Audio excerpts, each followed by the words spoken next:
All right, good morning, ladies and gentlemen. We're going to continue with our panel titled Prosperity Through Local Policy. Unfortunately, Dr. Cecilia Ortiz could not join us today, so I will be moderating this panel. My name is Hernan Colmenero. I'm with the Institute for Ecology, Scholarship, and Health. And today we are, let me bring up my speaker bios here. I apologize.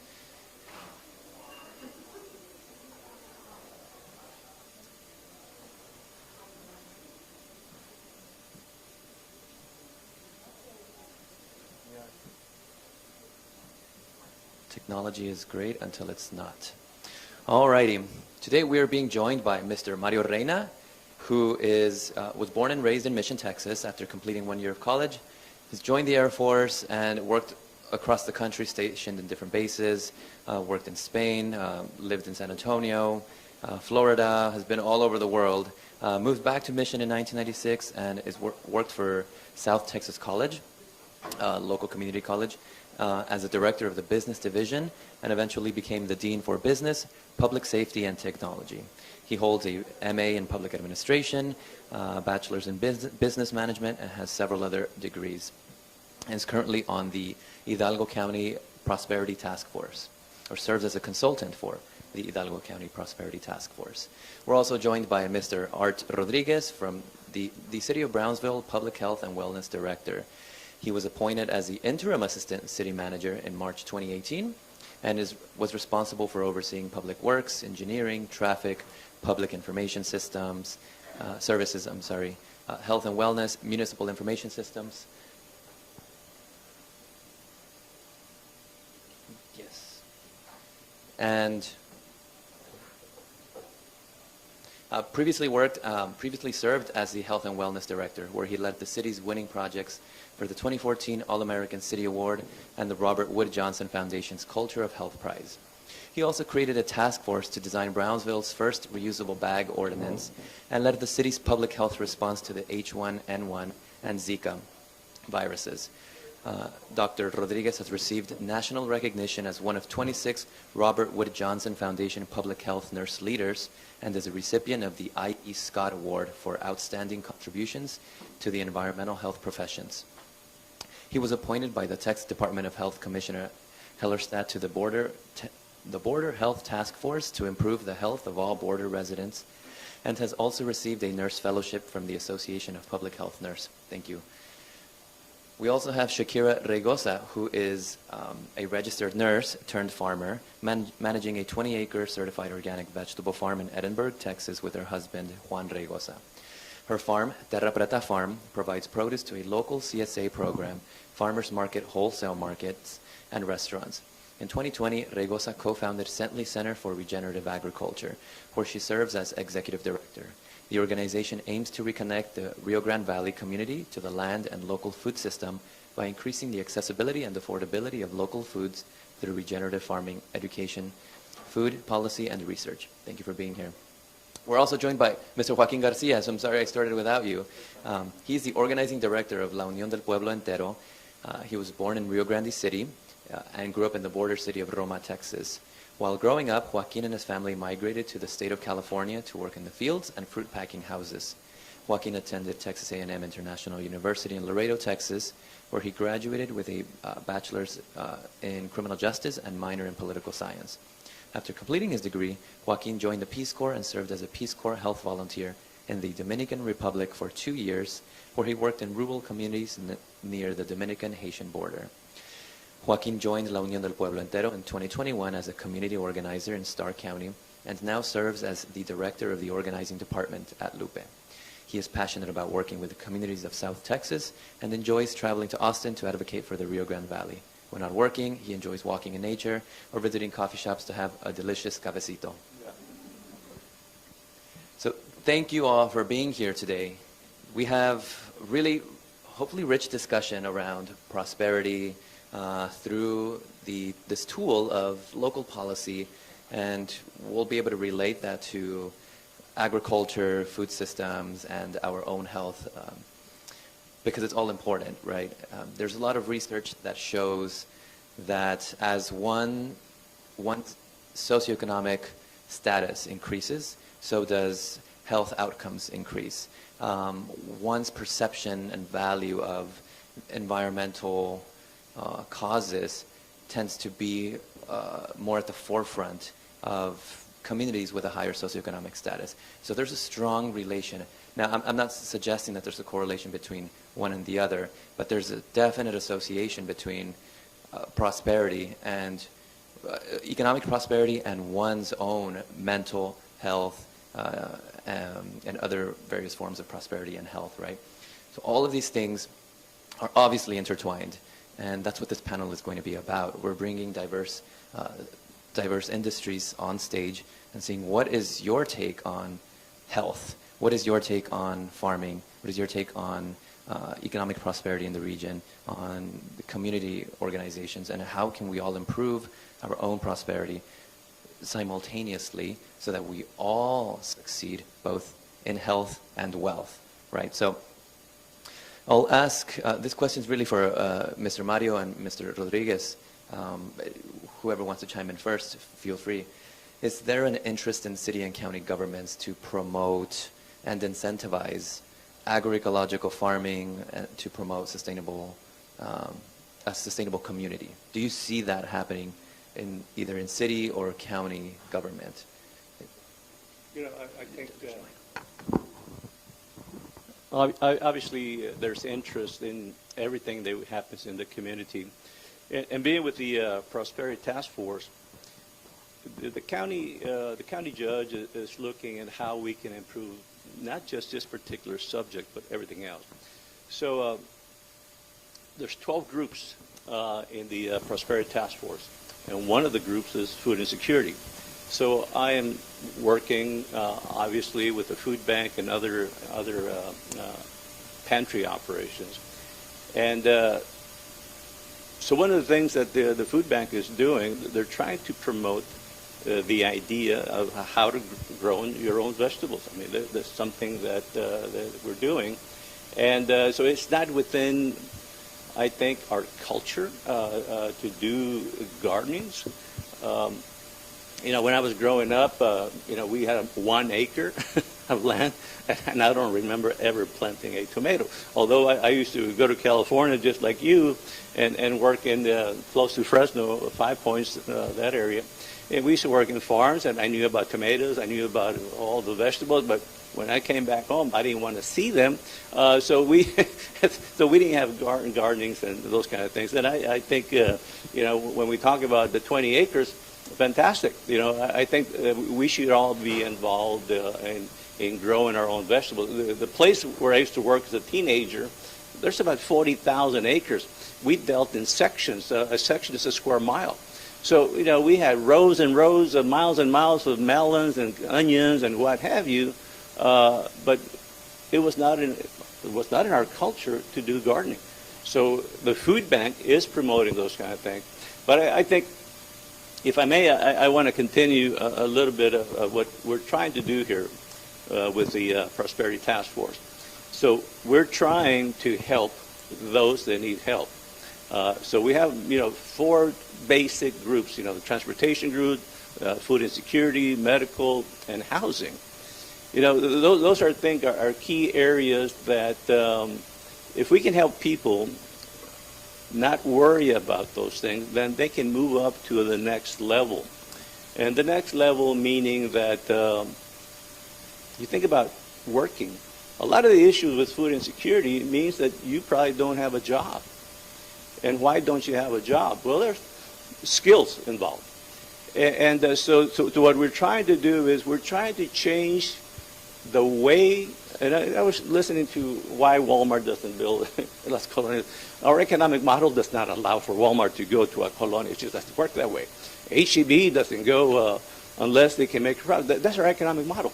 So the idea is we want to take care of those basic needs. So you can start thinking about, I need to get a skill. I need to get a job.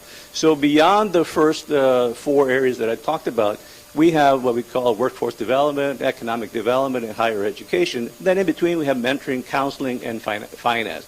So the idea is we found out we found out the only way you can win something, I'm an Air Force guy, I'm a military officer. The only way you can win anything is if you're organized. Okay, that's the only way you win. You need to be completely organized. So in listening to all the groups that we have, I was listening to a group called the Medical Services Group, and they were talking about something called Unite Us. Okay? So Unite Us basically works as a platform. It's free for everybody, free for the nonprofits. So basically what Unite Us does, you come in, they offer their services, let's say the food bank. They come in, you get their names, and they ask, is there anything else that you need? Well, we're sick, what have you, I need to see a doctor. So that information is relayed to El Milagro Clinic, for example. But one of the questions, two questions that we're going to ask is, do you have a job? Do you want to work? And if they say yes, they'll be referred to someone that can help them find a job. Do you need to get a skill? Are you interested in going to school? We'll send them someplace. So now we're building a database that we are going to use to help people prosper. I'll say this much. I'll say a little bit more, okay? There's 120,000 people in Hidalgo County that work and live in poverty. So you're poor, obviously you're not going to be able to get the food that you need to live, right? And out of that 120,000 people, 6% of them have a bachelor's degree. That's the problem. So we'll talk more about this later, okay? So I'll give you a chance to say Yeah, and Dr. Rodriguez, I'll just repeat the question. Do you see any interest in city government, since you work for the city of Brownsville, to promote sustainable agriculture in the community? So let me begin by thanking Dr. Gowan, who couldn't be here today, but thank you to the summit for inviting us to be here today. So I joined the city in 2008, and at that time the city, not necessarily directly, but indirectly through community resiliency projects and other NGOs had pushed the city to look at a farmer's market. So I came into the city at a perfect time when UT Health, the Citizens Advisory Board, and a few other NGOs had forced the issue on the city's agenda. And I was very relieved that the support was authentic. Originally, when you go into government, and the first question is, we've never done it this way. I heard that all the time my first few months, and it frustrated me a lot. And I was very happy to see that it takes leadership to change the narrative. And one of the key pieces is what I call the Brownsville story around that issue. At that time, one of our farmer markets board members became a community commissioner, a city commissioner. And one of our faculty staff was involved in a project for the farmers market, which eventually became the Brownsville Wellness Coalition. And there were a few startups at the time, a few things the city did not have that limited our ability to answer that question effectively. We had no grant writers. Many of the things at the time required grant writing. And one of the commissioners, the very first thing she did, Commissioner Gowan, was to run a study to see what it was that the city of Brownsville was leaving so much money on the table, especially when it came to these type of issues. And we went from having one grant writer to having, I believe it was 4 or 5. And the aim and the focus was really enriching our ability to focus on food access, community gardens, the Brownsville Wellness Coalition, which is an NGO. And at the time, we were also working on, you mentioned it, on the plastic bag ordinance. And it was a combined agenda. It was not only the food access, but it was also the fact that our environment wasn't working to help certain parts of the city. And how do those tie together? Well, you'll see that people who are normally wanting to improve the water conditions, and those also have to do with farming and the non-use of pesticides. So there were a lot of conversations about improving the environment, the air, and allowing people to have their own community gardens at the time. And those that Brownsville story evolved over time. from year to year, there were times where we're just trying to get the farmer market to be successful and keep bringing the farmers to be able to sell their wares in Brownsville. You know, you would think that location would be an easy question to answer, and I think the lady from Lupe very effectively stated it. You know, location is everything. You know, and if you're going to put it somewhere where the people can't get to it, why are you really doing it? And that's been a topic of conversation over the years. And in Brownsville, there's not only one farmers market. They now have a mobile Fresco mobile unit that's able to get out to the community and do many activities now. But I think to continue that narrative of what is the city doing is definitely expanded. The health department, when I joined, was the health department. Now it's health and wellness. A lot of our initiatives go beyond the people side. We go into how do we connect with NGOs, how do we partner up for grants. The very same mission that we started years ago. And our park system is along the same lines. How do we increase the trails? How to bring potentially future community gardens along the trails? How do we teach people who are on the trail about farming and agricultural? And if you've heard, Brownsville's currently working on a major project right where the farmers market is at, and they're building out a food bank, and a few other things are happening. And that was really an effort, a combined effort from the community, the NGOs, the city of Brownsville, the Brownsville Wellness Coalition, and that's an effort that took about 15 years to put together. So I think the key to this is also the leadership, the vision, and the mission. They need to remain consistent. If you share the awareness and that becomes a desire and you spread the knowledge, then you start to have action. And many times as a change management agent, which is what I call myself, you have to be consistent. You have to fully empower your employees within government to understand that they have the keys to make a change. They just don't come work for you. They're ambassadors for the concepts. If they got a degree in nutrition, then I expect everything in nutrition to be applied not only within food, but within every division of the department. And that also has watershed moments where we work across other departments. When you start to have a culture of health, then you really start to get a lot more ambassadors. You start to have the drive to having, for example, in the city, employees who want to eat healthier, want to drink more water. When you start that, you start to have more watershed moments where they now go to the local food stores and ask the dietitian at HEB, why aren't you bringing these type of foods to our grocers? Why aren't these foods available here? Why do I have to go to the Gucci store? You know, why isn't this available? And there's a lot of spirals that occur out of those conversations.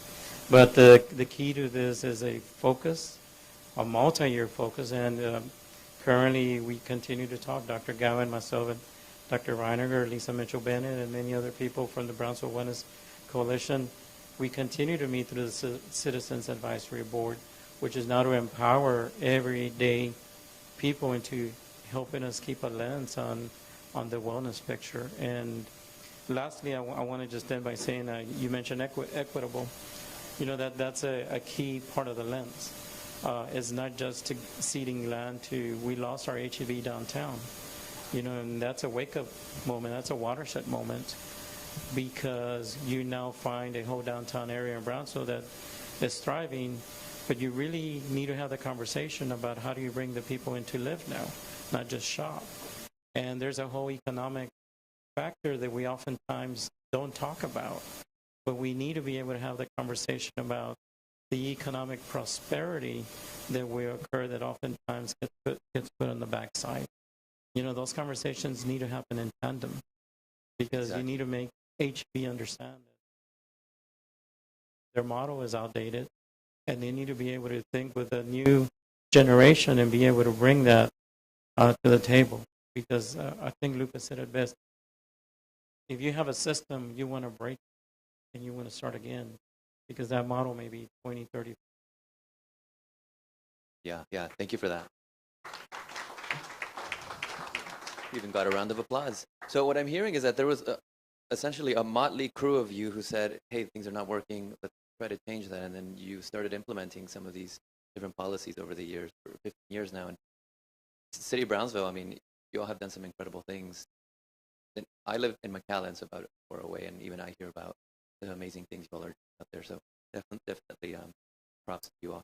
This next question is really for Shakira and Joaquin. It's sort of the other side of the same question, but what policies or initiatives have you seen that were implemented that helped, in your case, Shakira, helped you as a small grower thrive? And Joaquin, you can interpret it as what policies, initiatives have you seen from local governments that have allowed Colonia residents, folks you work with, to thrive? Thinking of one example.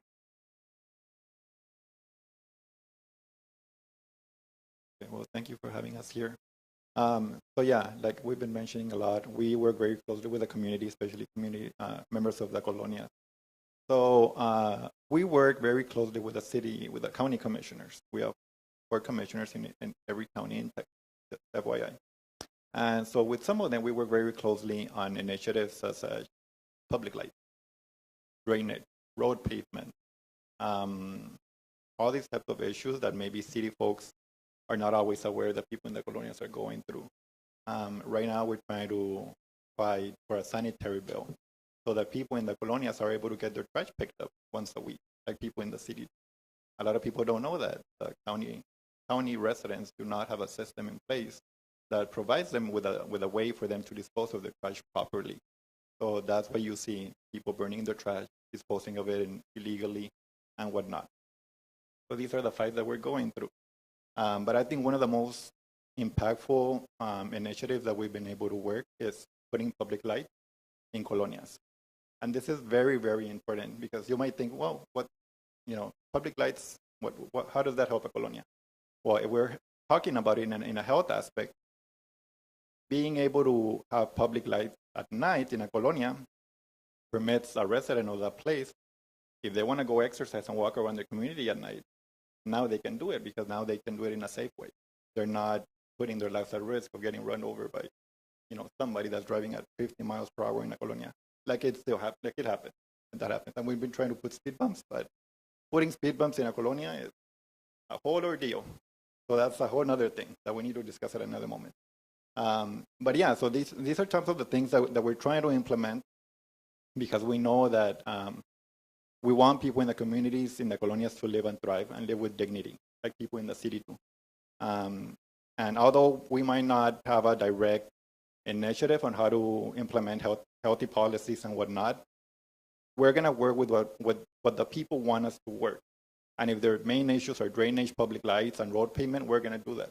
We can go into a community and tell them what we think they should care about. I could go into a community and tell them, you know what, we need to focus more on exercising and buy healthy food and all these things. But if they don't have the means to do it, I mean, it's not going to work. It's not going to be sustainable. So we need to tackle all these other things that are affecting them. And then eventually, in the near future, hopefully, we can, focus more on the things that they might need physically, mental health, healthy options for them to buy food. But these are not things that are, if I go to a colonia, those are not things that they're going to tell me that they need right now. They're going to tell me, I don't want a flood every time it rains here in the valley. That's their main concern. I want to be able to have public lights in my colonia because last year my daughter got run over by a person or whatever. These are their main priorities, and that's what we're going to focus on because that's what our members are telling us to work for. Before you answer, I want to say a few notes on what you said, Joaquin. So it's not always obvious what our community members need, and that was highlighted by a movie that some of you saw at the beginning of this food summit called Voices of the UFW Texas. And there was a line in the film where they talked about going into colonias, and this was back in the 60s, 70s, and going into colonias and asking colonia residents, what is it that you need? And some of the responses were not what the organizers had initially thought were going to be what the needs were, right? It wasn't restrooms, it wasn't running water, it was roads. And so when they asked, well, why do you need a road? They said, well, so that school buses come in and drop off our kids. And so these residents were thinking long term. They're not thinking as immediate as we would imagine, right? So it's not always obvious what the solutions are, and it's not always the most immediate fix. Sometimes thinking about the long-term solution is fundamental to being able to move forward and improve our prosperity, right? Because if that's not taken care of, how can we ever prosper financially through our health, etc.? So thank you for underscoring that again. I'm going to say for city people that work for the city and the county, whenever you want to start an initiative, make sure that you invite people to your table, residents especially, and ask them what they need. Because if you're going to go on there and plan something, initiate something that you think they need, it might not work. Most of the time it's not going to work because people maybe they don't want it. So please take the people's opinion when you try to implement all these programs in your place. Yes, thank you. For your sake, Shakir, I'll just repeat the question. What policies or initiatives have you seen coming from county or city governments that have helped you as a farmer thrive, and generally other small farmers thrive? So as a small farmer, we recently had an experience with policies affecting our ability to produce food for the community. As mentioned before, me and my husband, Juan Reycosa, we have a organic farm here, and we are right on the south side of the city limit. And we wanted to place some structures, high tunnels to grow. They're like greenhouses that they don't have a heating system. But we went to apply for a permit to place those on our farm, and we found out that for zoning restrictions, we weren't allowed to place them. We're actually a suburban residential area, so that was not allowed according to the zoning. And that's when we first realized or were aware that, you know, there's certain policies in place that make it harder for people to grow food. And that started a conversation with the city officials. As a farmer, I was not familiar with how this worked, so I had to learn the whole process of how they are set in place. But it was a learning experience. It was hard, but I'm thankful that we were able to go through it to help other people.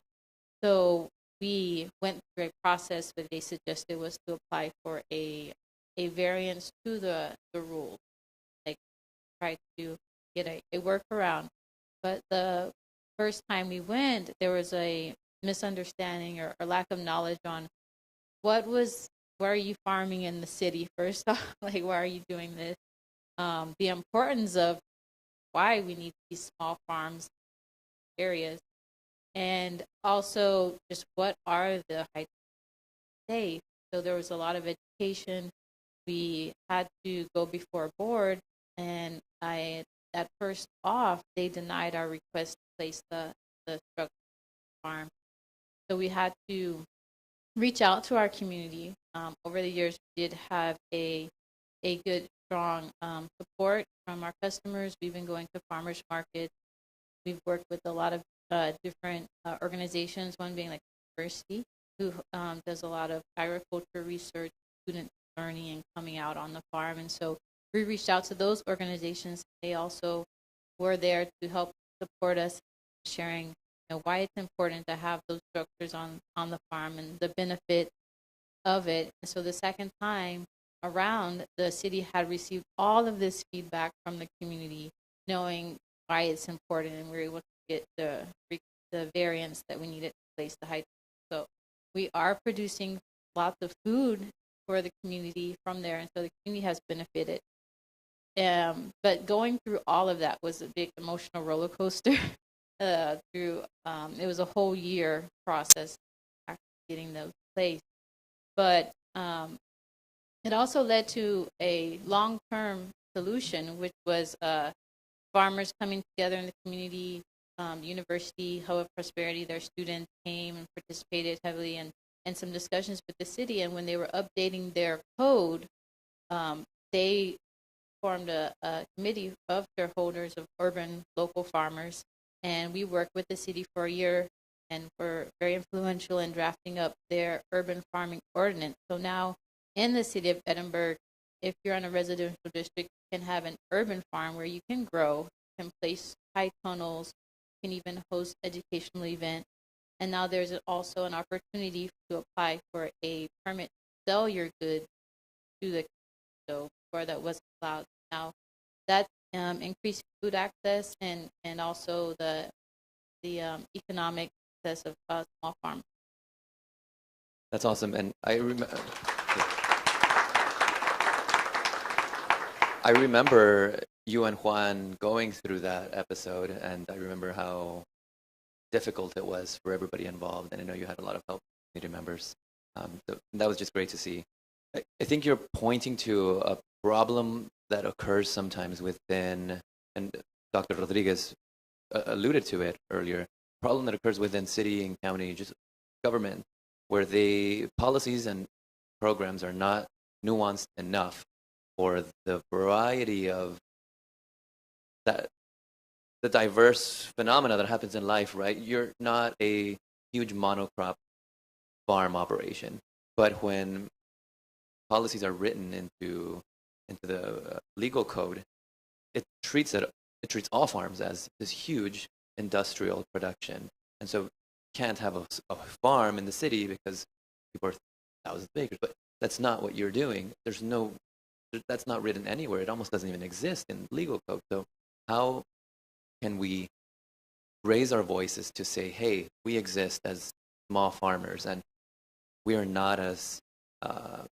we don't pollute like a huge monocrop operation would. We don't need all of those. We don't leave all of these things behind. We actually support the land that we are on. We actually support the people that we're right next to, as opposed to being an extractive operation. And so none of that, the policies, unless we raise our voices, which thank you for doing that, because now I think that in the city of Edinburgh, at least, or is it Hidalgo County now, that is now allowable. They're technically temporary structures, and they're not huge other facilities that they initially thought they were. But anyway, so thank you for that. This next question is for both Mr. Mario Rodriguez, Mario and Mr. Rodriguez. When you were creating these policies and programs that you discussed earlier, was there community involvement, or I think you alluded to there being some, but what was that process like? How does that work? And expand on that for us. Sure. So with the Prosperity Task Force, it was created way back in February of 20. And the first organization that the judge reached to was UTRG. And so that's how it started. So, and I was still at FD back in February. The judge called me, meet with me. And I told him, it's a great idea, but I'm leaving. I'm gonna leave STC at the end of February, so I left. And as soon as I left, the pandemic started. And so, everything stopped. And so back in September, he called me, and I said, are you still interested? Yeah. And the reason I'm interested, obviously, is because I want everyone at Hidalgo to prosper. So the idea is prosperity, a task force. We want everybody to prosper. So we broke down, as I said, this initiative called FRUIT. So we have food insecurity. So we have the food bank, we have the folks from the Baptist operation. We have an operation from Westlake Hope. We have STC. When I was at STC, for example, I started the food pantry. So we have a food pantry at every campus. So we work with everyone involved in the food insecurity business. We work with everybody.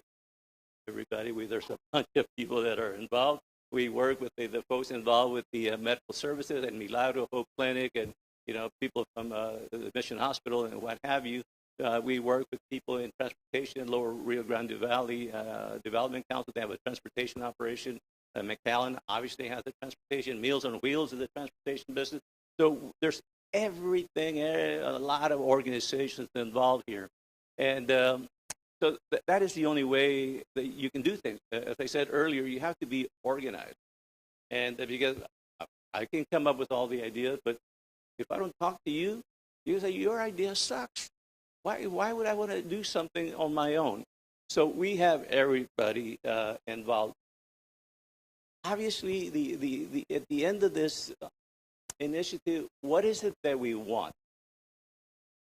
We want to change. We want to change the way we do business. We want to change the way we do economic development, the valley. Why? I tell you why. There's 120,000 people that work, and they work for poverty. Give me a break. Why would we give incentives to companies that pay $8, $9 for a job? Why? You know, the ideal situation here would be to get $15 or above. And if you want to come and do business in Hidalgo County and you want to pay them $15, fine, go on your own. Don't ask for incentive. We don't want to give you incentive. I want all of you to be upset about this. You know, we should not give incentives to any organization that does not pay at least $15. What is $15 an hour? A federal work year is 2,088 hours. Leap year, 2,096 hours. Okay, how do I know that? Well, I was in the Air Force. I know this stuff. You know, so you multiply 15 times that, so it's going to be a little bit over $30,000. That's better than working for $8 or $9 an hour. What is $8 or $10 an hour? It's a little bit over $20,000. We cannot do the things that we need to do with $20,000 an hour. So imagine all those people that I told you about. They have a bachelor's degree. 6% of them, 7,800 people in Hidalgo County. They went to school. We told them to go to school. That's the way you get ahead in life. And then you work for poverty. We have a huge migration. People leaving Hidalgo County. Why? We don't have jobs. Why don't we have jobs? Because we're doing things the wrong way. So, you know, whomever you know out there, tell them, we need better jobs. You young people, I wouldn't work for anyone unless they gave me at least $30 an hour. What's $30? Over $60,000. So if you don't, you know, my daughter left. As soon as she graduated from UTRGV, she left. She's in San Antonio, works for Wells Fargo. And how much does she make? She makes a lot of money. She could not make that money here. And I don't blame her for leaving, you know, because we don't have that kind of environment. I do well. I've done well all my life. It's not because I'm special. You know, I grew up in a colonia. I mean, I'm from El Cinco. I don't know if you guys are familiar with El Cinco. Alton, Texas is El Cinco. It was called El Cinco when I was growing up. Alton did not exist. So I come from that environment. I come from where you used to go to. So I was able to break through all the barriers. And I want everyone in Hidalgo County to have that opportunity. But now, at my age, I realize that I had to do a lot of things to get to where I'm at. And it doesn't have to be that hard.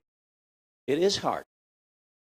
You know, we have talking to the folks in the food and security business. If I live in Monte Cristo, you guys from Edinburgh will know Monte Cristo is pretty close here in Edinburgh, and the food bank is in far, and I don't have transportation, what the heck is that? How am I going to get, I go to the food bank, they have a warehouse all the way to a top filled with food. So why is it in here and not out there? So transportation is an issue. Logistics is an issue. Logistics is an issue for everything that we do in the valley. But anyway, that's where we are. A lot of people are involved. Thank you. And I just want to touch on the last point because we had a long discussion yesterday about logistics and just infrastructure in general and how it's the supply chain infrastructure is not built, especially not built for small producers and the institutions that want to buy from small producers, let alone direct-to-consumer supply channels, just do not exist. And so part of building that, creating that, we are hoping that prosperity is also, economic prosperity is also built into that, you were saying, Dr. Okay, so I'll let you answer the same question. I mean, how do you work with community members in designing some of these policies and or initiatives for the city of Brownsville? So as I was listening, one of the thoughts that came to mind that I often forget is many times we go out to businesses and ask for them to be goal sponsors. So we try and do things at different levels. When we're trying to engage a business that has not historically been active in a field, we feel they should be stakeholders. We actually will ask them to sponsor.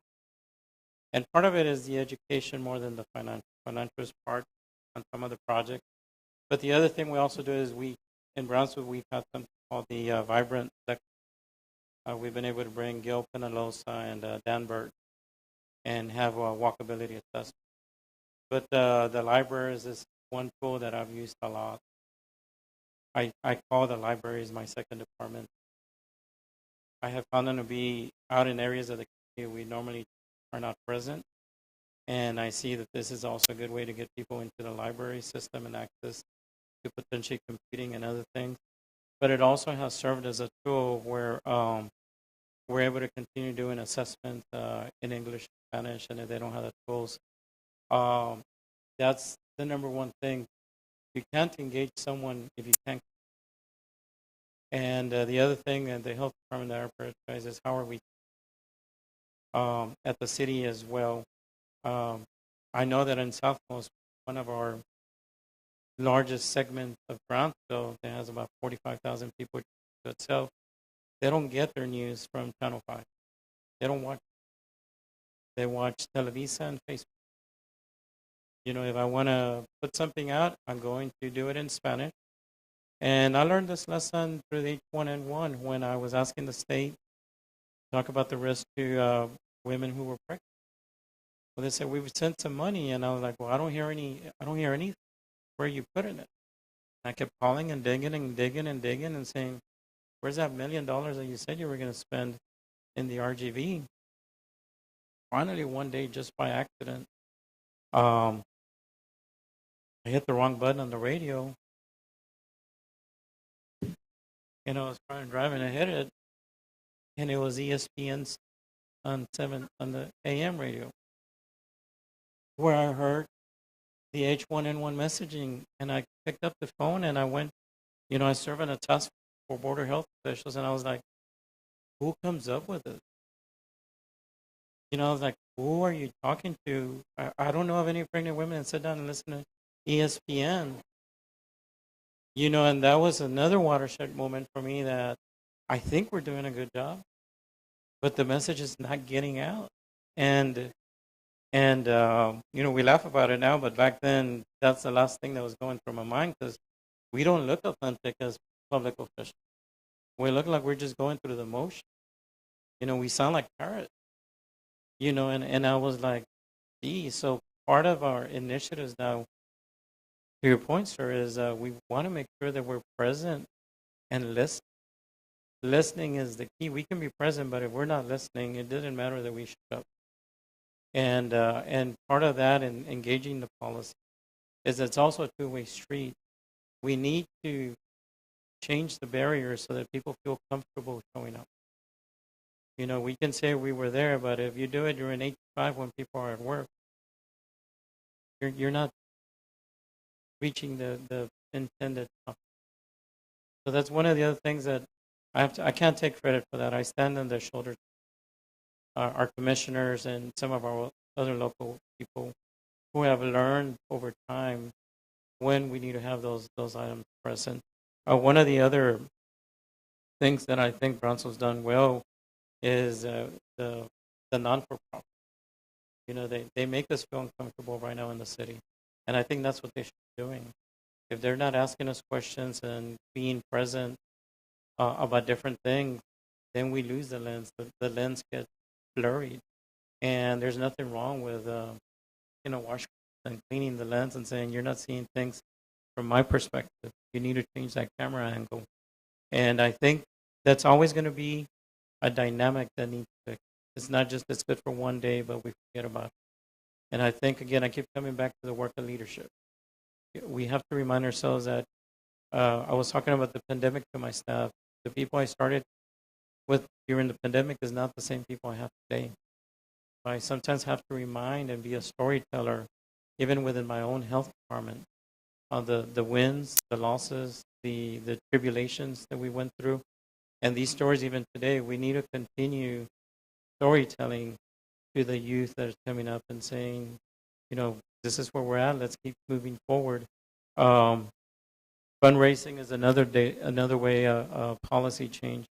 A lot of corporations, because they're money driven, you actually have to approach them from that approach and saying the ROI is that if you're trying to get into a market and you're not able to, is because they don't believe in what you have to be out there and understand what the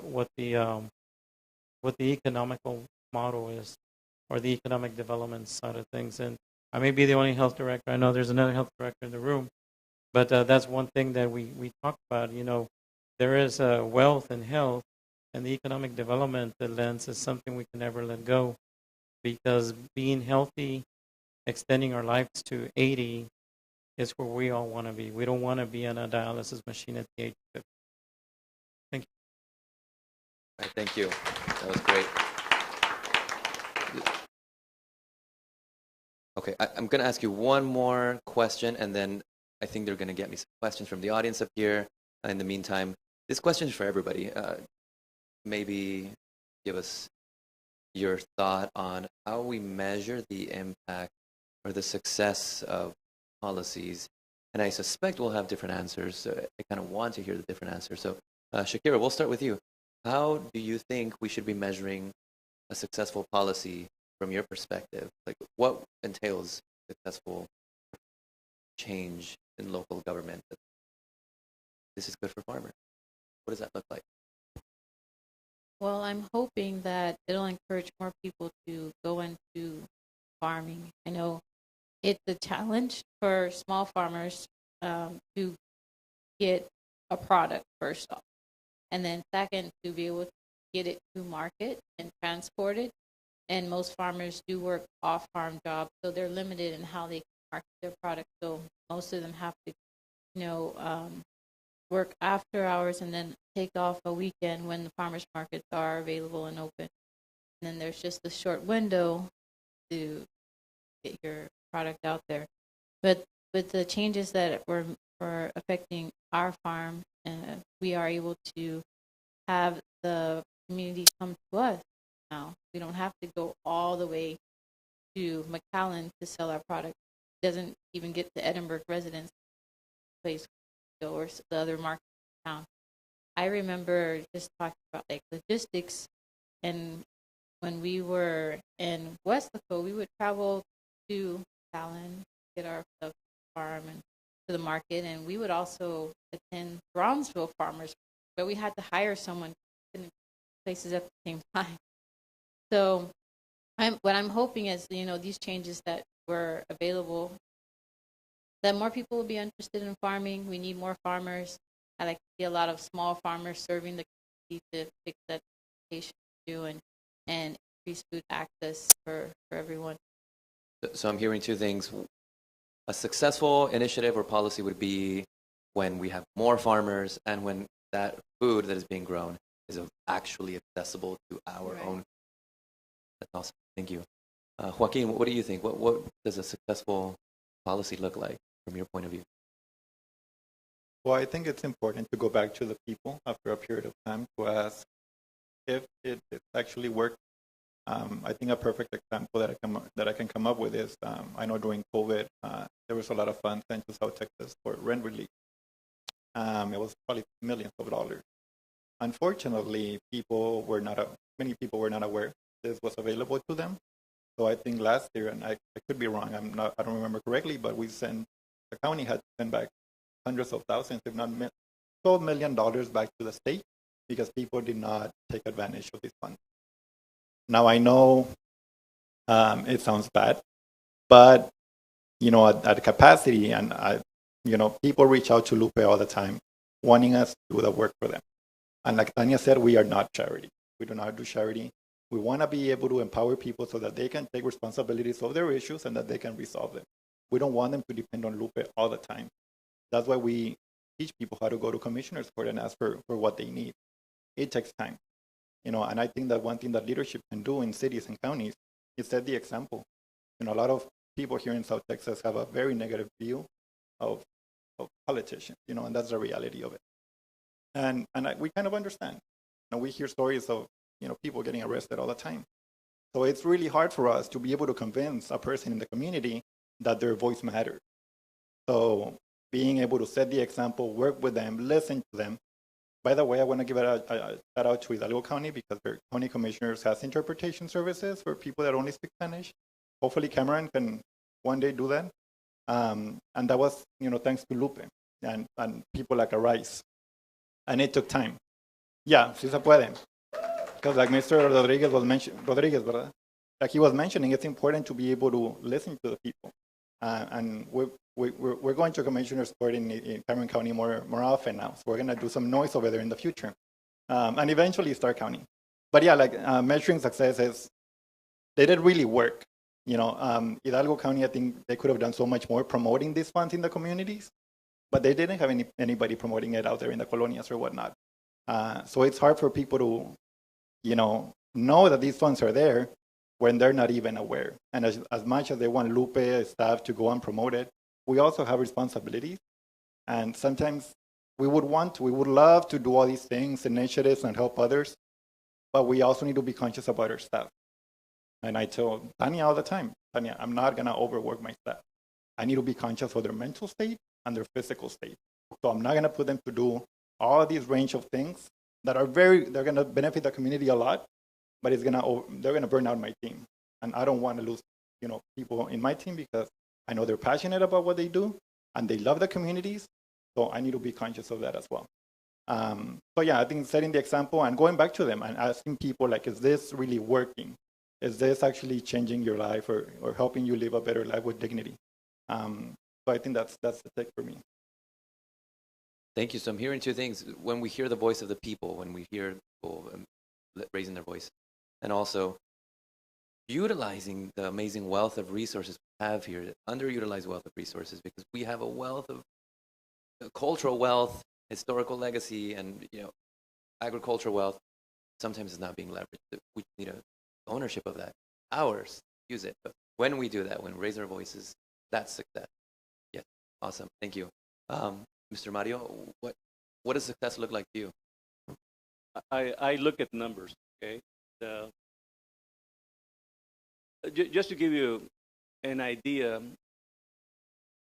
about a particular country, I traveled all over Europe, and in September, I went to Norway, went hiking in Norway, and I was in the Arctic Circle, a place called Alta, Norway, okay? Look it up. And so I was up in the hills, and I could get phone calls. I could make phone calls from that area. Okay, I get past the checkpoint, and my phone doesn't work sometimes. That's just an example of infrastructure. In Norway, no one has to worry about not being able to see a doctor. No one has to worry about paying for school, okay?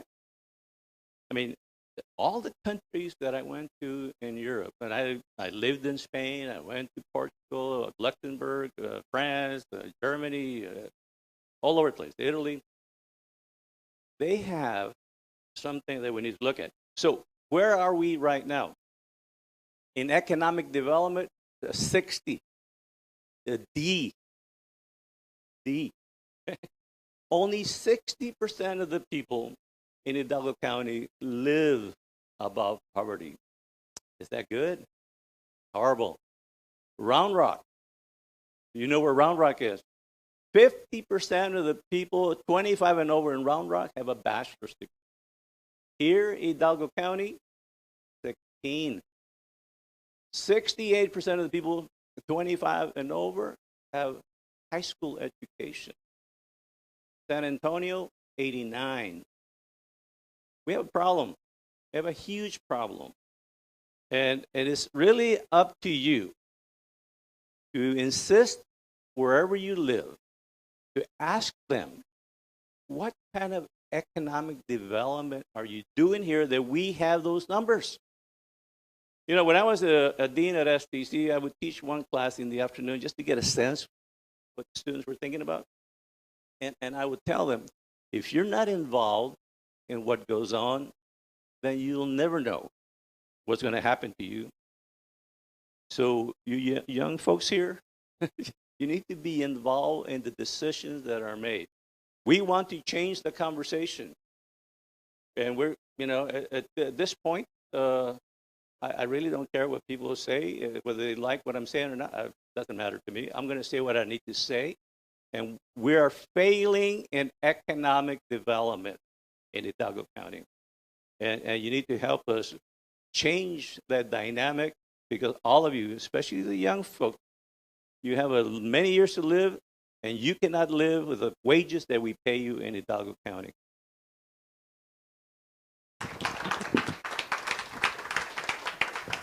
Thank you. Mr. Rodriguez, what does success look like to you? Well, I have to say everything that's been said is how you have to measure. Because you have to measure it by why the end, the output is telling you. You can't measure it by a metric that you thought good to measure. You really have to measure it through a 360. If I wanted to simplify this into a 30-second meme, it would have to be that flattery and copying is the best. Someone who copies your work, who plagiarizes your work, you know, for lack of a better word, if they're copying and pasting, I think that to me is a very simplified way of saying what we're trying to say. But if someone wants to pick up your SOPs, or they want to pick up the way a non-for-profit started doing some work, I'm oversimplifying it, but I think that when you have a good project that others want to follow, it's probably generally, most of the time, not all the time, going to be a good guideline that you're doing something and someone else wants to do it. But at the end of the day, you got to be careful that what worked here doesn't work there. And you can't always just go by that itself. It really needs to be like a nutritional plan. What may work for someone in their 20s is not going to work for someone in, although the nutritionist may be telling you along the same lines, but portion controls your physical activity level. So the lens on success is a very complex question when you really think about it. It needs to be a whole 360 approach to how you're measuring. But everything that was said here, I think, contributes part of this. Yeah, thank you for underlining that. That's really good. Appreciate that. So we have a couple of questions from the audience. Maybe we can only get through one. I'm not sure how long these answers are. But so the Texas Rural Community Center is educating small vendors and colonia residents on empowering themselves by becoming their own bosses through the co-op model, for example. The vision is to shift people from poverty and working to economic stability and entrepreneurship. And I would agree, as I'm a fairly young, and not in age necessarily, but a young entrepreneur in time. So how are city and local governments working towards that vision, promoting entrepreneurship? So Rena Castillo, Texas A&M Prairie View, she does a lot of this work. And she goes out to small communities to teach them how to do bids and what have you. And when I was at STC, I was involved with Ruby Red Bench, the Mission Initiative in McAllen. So we would listen to people. They would bring in their business plans, and then we would give them money. I think one of them, for example, is Dip It, Pilar Gonzalez. And if you go to HEB, you can buy this little things of yogurt. And so she came to us, and I read her the business plan. I like the name Dip It, and so now Pilar used to be like a news announcer for one of the Spanish stations, and now she has a extremely successful Dip It operation, and she sells Dip It all over HEB and even Mexico. Another Lamar Jones, he came to us with a little business plan, something he called the jank. You know, it's some kind of sauce.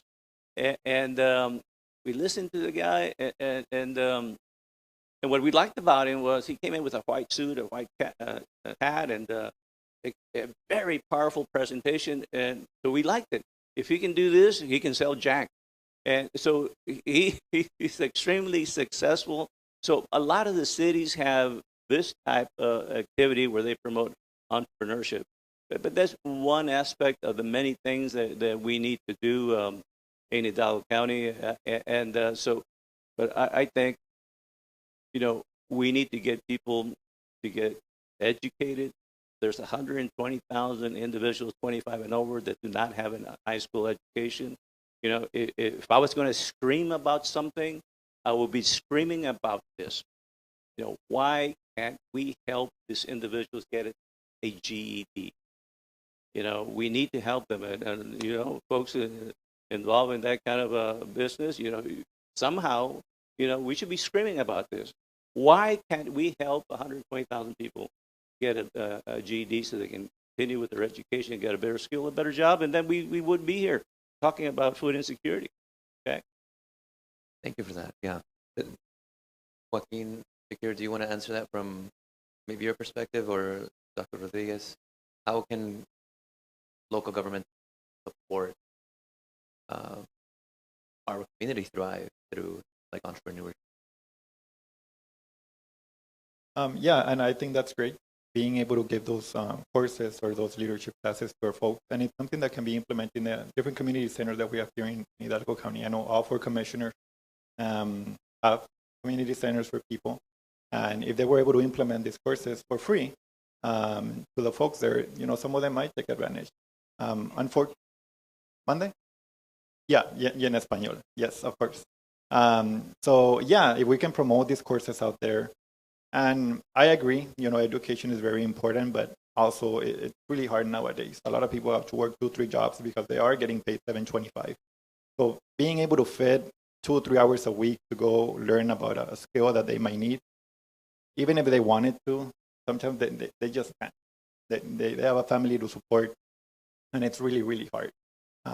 You know, unfortunately at Lupe, we have so many cases of employers taking advantage of their employees. Like wage theft is a huge thing here in Hidalgo County. You wouldn't imagine it. And farm work, there are people that work in taquerias. So now that every time that I go to a restaurant now, I ask the waitress, like, do they give you the tip? Because if they don't, I'd rather just give you cash. Porque some employers, they take advantage of the workers. So being able to implement all these things, money management, I think would be really important. And I was reading a study back from 2019 that said that low-income families spend 36% of their annual income buying food. That's a lot. So all these things that might help a family would be beneficial to having community centers where experts can talk to them about all these things. And some people will go and take advantage of the information.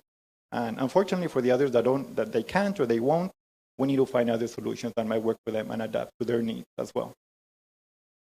Yeah, so what I'm hearing is that even though formal education is super important, I've benefited from that.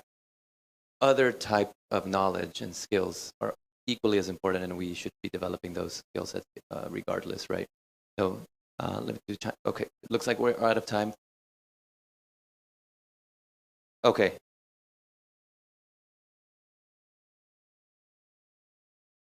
I just know from a small farmer perspective, some of the policies that would be beneficial would be allowing farmers to grow and sell from their homes, and also just breaking down some of the barriers that they have, like we mentioned, infrastructure, access to power.